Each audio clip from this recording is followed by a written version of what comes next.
Hi guys, so tingnan po natin ano papakita sa love reading for today. Love reading na collective.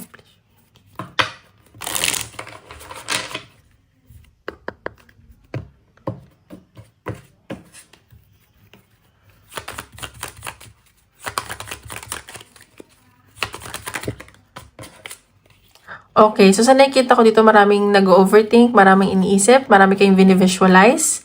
And sa nakikita ko, parang wala kayong pahinga. Ganon.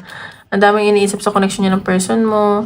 Ayan, parang nafe-feel nyo, lugmok na naman kayo. Ganyan. And yung person mo lang yung nag-rescue sa inyo, ganyan. Ayan no, napapanaginipan yung person nyo. Siya yung dream girl or dream guy nyo. Pero nagpapasalamat kayo sa connection na meron kayo. Ayan. Ayan no, perspective. Kahit magkaiba yung perspective nyo, nagkakaintindihan kayo. Ayan, baka kaibigan nyo to, or nagsimula kayo as friends, ganyan. Tingnan pa natin.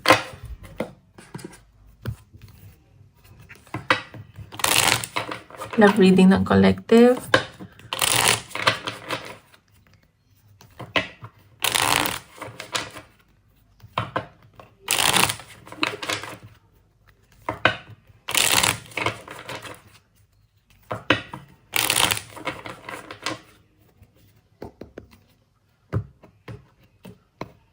Guys, paalala lang po ha, hindi po lahat makaka-resonate. So, take what resonate and leave what doesn't. At kung gusto niyo pa private reading, message nyo lang ako sa Facebook or Instagram, nasa description box below, okay? Oh, okay. May nakita ko ditong mga nasasaktan, hindi makatulog, nag-overthink. Yung health nyo, ingatan nyo. Kasi parang naapektuhan na yung health ninyo. Hindi kayo makatulog eh, oh. May nasasaktan dito. May nakita akong pag-uusap. May improvement na pag-uusap. Pero yun nga, baka nga friends lang kayo nito, mas nakakabata sa'yo. May biglaan kasing travel or communication na paparating. So may mga nasasaktan, nag-overthink, ganyan. Ano ba yan? Ano ba nangyayari sa inyo? Tingnan pa natin.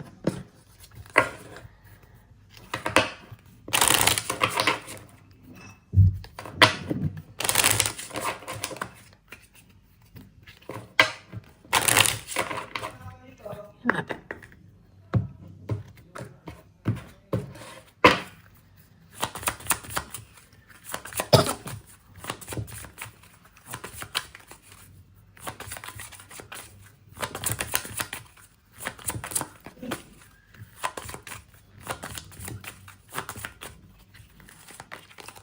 Ayan no. So, may mga nalulungkot. Ba't naman kayo nalulungkot? And ayun nga, may mga nagkakasakit. So, ingatan lang. And sa nakita ko, part to ng transformation nyo sa buhay nyo. Binibigay sa inyo ng universe. May nagtapos. Ganon. May mga nai-stress dito.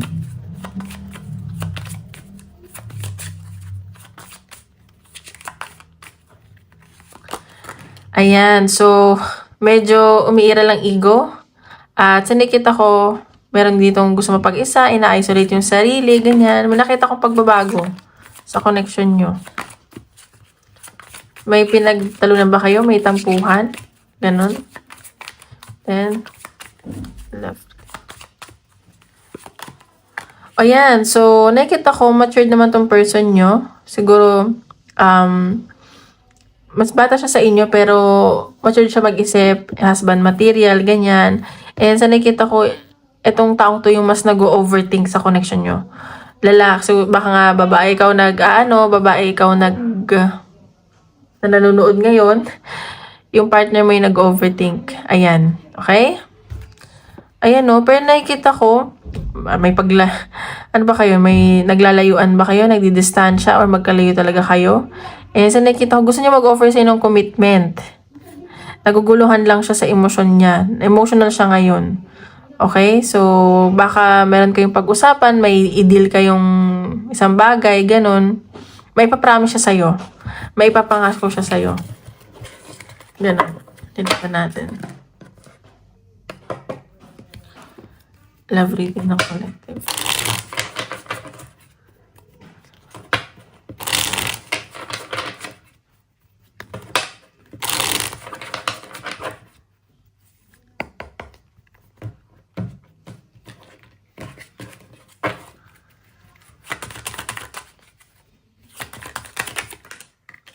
Okay, so nakikita ko may swerteng paparating sa connection nyo. Nakikita ko na pinagdadasal nyo isa't isa. Or ikaw yung kahilingan nitong taong to sa buhay niya na dumating at swerte siya sa'yo. I mean, Paano ba yun? Swerte siya na dumating ka sa buhay niya, ganun. Feeling niya parang iba ka sa mga nakilala niya, ganyan. Tingnan pa natin. Parang naka-jackpot siya sa'yo, ganun. Ganun yung feeling. Parang ikaw yung reward sa mga pinagdaanan niya from the past. Ayan no, gusto kanyang maging family or pamilyado na kayo. And sa nakikita ko, nafe-feel niya like, very homely ka. Nakikita kanya sa mo na may potential na, kakasabi ko lang, napakasalan. So, baka yun na si the one. And gusto niya isa't isa. Nakikita niya, ikaw sa mo na papakasalan niya, makakasama niya habang buhay. Ganon. Okay? So, tinampa natin.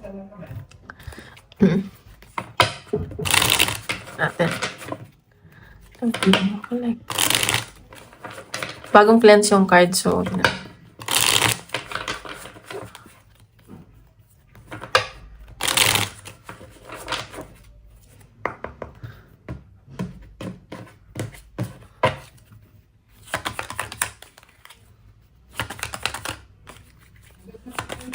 oops. Ayan o, 8 of Wands. So, may communication ako nakikita, success, and pag-travel. Baka magkita kayo. Or makapag-usap kayo ng maayos. May communication ako makikita.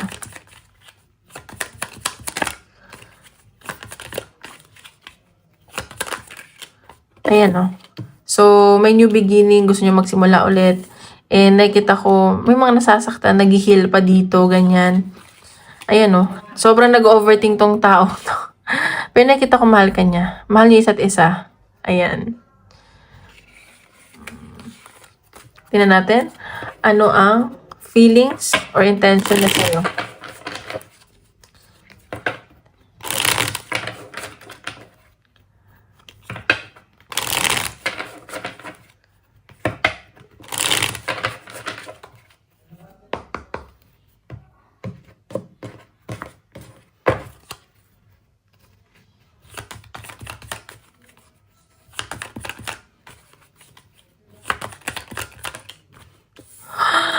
Gusto niya mag-offer sa'yo. Mahal ka niya. Mahal ka nito. Na-in love ata to sa'yo eh. Pero magkaibigan lang kayo ah. So, gusto niya na mag-offer sa'yo ng stability with you. And gusto kanya regaluhan. Gusto kanya i-surprise. And nakita kanya sa mo na very stable. Na parang di mo kailangan ng sino man. And nakikita ko baka ikaw yung mas kumikita sa kanya. Ganun. Ayan no. Nakikita ko naman na give and take kayo. Generous kayo sa isa't isa. Ang gusto din niya ng stability with you. Ayaw niya na yung putyo-putyo lang. Na tulad ng nakausap niya or naka-date niya before or nakarelasyon niya. Ganun. Ayan no. May success at victory ako nakikita. Ayan. So, marami din talaga nagkakagusto sa'yo eh. Ito pa natin. Ayan, so grabe yung pag-overthink dito. Hindi makatulog kakaisip talaga. Sobrang legit ng cards. Natin. Ano ba, naglalayuan ba kayo? Okay, ang kalaban nyo dito is trabaho. So, parehas kayong busy. Parehas kayong mga responsibility. Iniisip nyo isa't isa. Ayan, no? And na-obsess tong tao to sa'yo. Ayan, so, ayan. Gusto niyo mag-offer. Nakikita ko may nararamdaman ito sa'yo. Tingnan natin. Ano ang dapat mo malaman sa person mo? Ano dapat mo malaman sa person mo?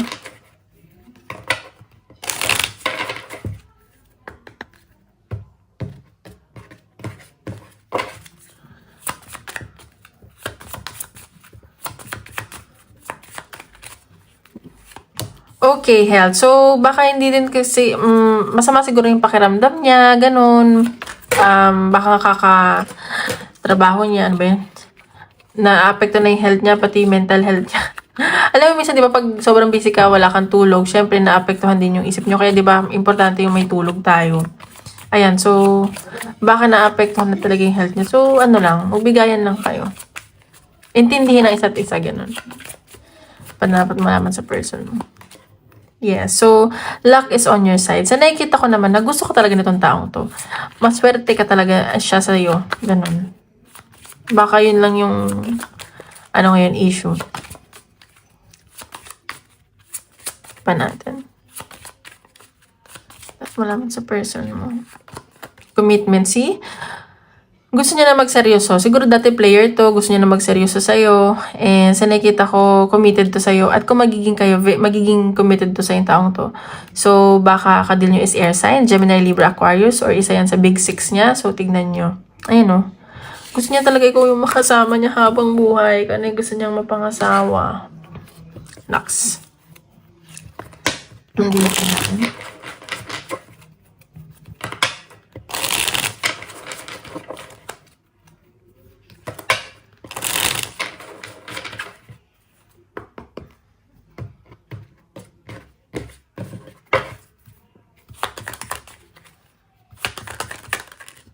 Text message. So, may mga gusto siyang sabihin sa'yo na hindi naman niya sinesend, natatakot, nahihiya, ganun, mahina ang loob. Ano ba naman ito kung lalaki yan? Bakit ang hihina ng loob nitong mga lalaking to? See? Call, hearing from them. So, maka-expect ka ng tawag or may mag-message siya sa'yo. Mabibigla ka, ganun. Player. So, medyo merong mind games dito. Or, hindi ko nasa-sense na pinaglalaroan ka eh. Pero, siguro dati, player siya. Gusto lang niya nagpa-fun. Ayun, may bonding talaga. May intimate kayo sa isa't isa. So, baka nagsinungaling siya sa'yo. At, mag-propose na siya sa'yo. So, pero mag-ingat ka pa rin. Siyempre. Okay? So, tingnan natin ano yung possible outcome. Itong connection nyo.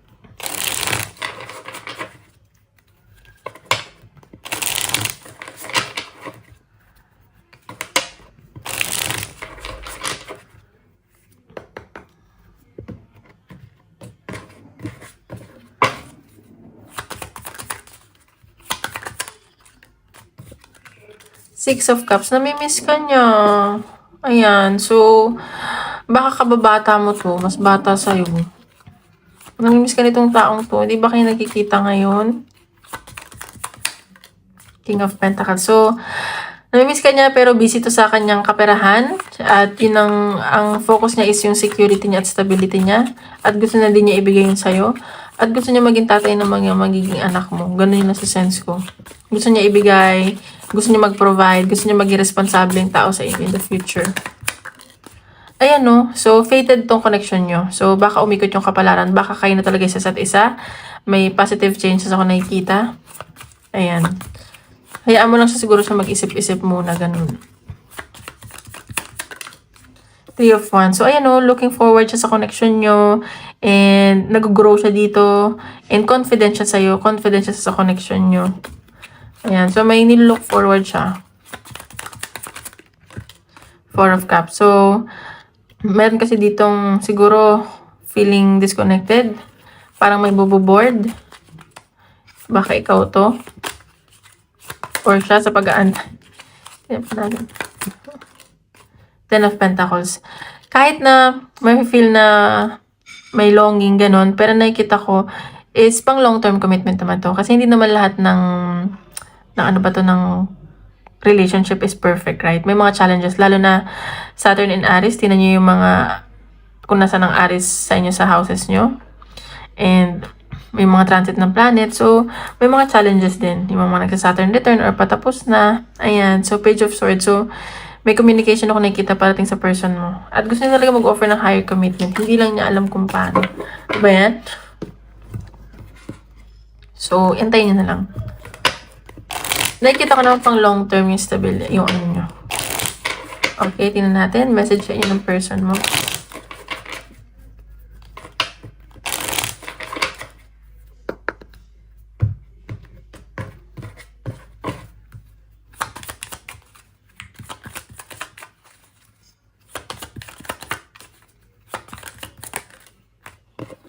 I remember every detail of that day. So, baka namimiss niya yung pagsasama niyo or kailan kayo nag-meet and I wonder if you are happy without me. So, baka hindi kayo nag-usap ngayon or kung magkalayo kayo, iniisip niya kung happy ka ba nang hindi siya nakikita, nakakasama, ganun. You were the best thing in my life. So, sabi ko sa inyo kayo yung swerte niya. And, alam mo, share ko lang sa inyo, may darating at darating talaga na, kasi yung darating naman sa buhay natin, blessing or lesson.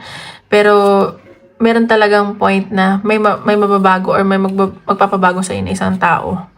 Na kahit man magstay siya o hindi, pero alam mo yung significant na, na taong dumating sa buhay mo, talagang, alam mo yun, hindi ka makakalimutan, ganyan.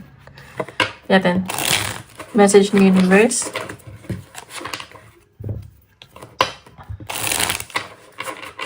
Message na Universe.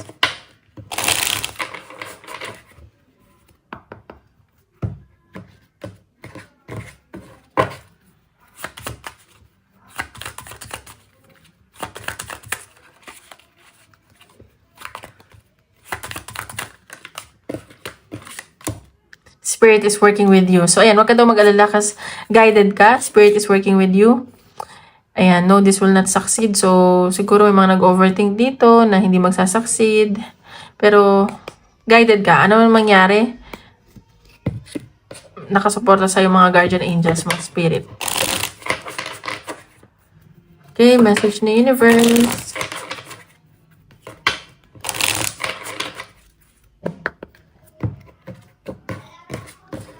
Natin, message ni Universe. Okay, there are factors outside of your control. So, ayan, may mga bagay talaga na hindi mo makokontrol. So, ano mo yung mga factors na yon. And let go of limiting beliefs that are holding you back first. So, i-let go nyo yung mga na nag-hold back sa inyo. Kasi yun yung parang blockages eh. So, ayan. So, tingnan natin. Advice ni Universe para sa inyo. Advice ni Universe para sa inyo. Advice.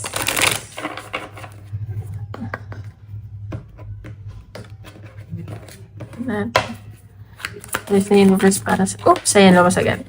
So, treat your body like the palace it is. So, ayan, meron dito may mga magbabalik alindog or ingatan nyo yung health nyo siguro. Ayan, so, respetuhin nyo din yung sarili nyo. Ayan. Treat your body like the palace it is. So, respetuhin nyo yung sarili nyo. Alam nyo, sinasabi ko. Okay, isip kayo ng question. Tingnan natin ang sagot ni Universe.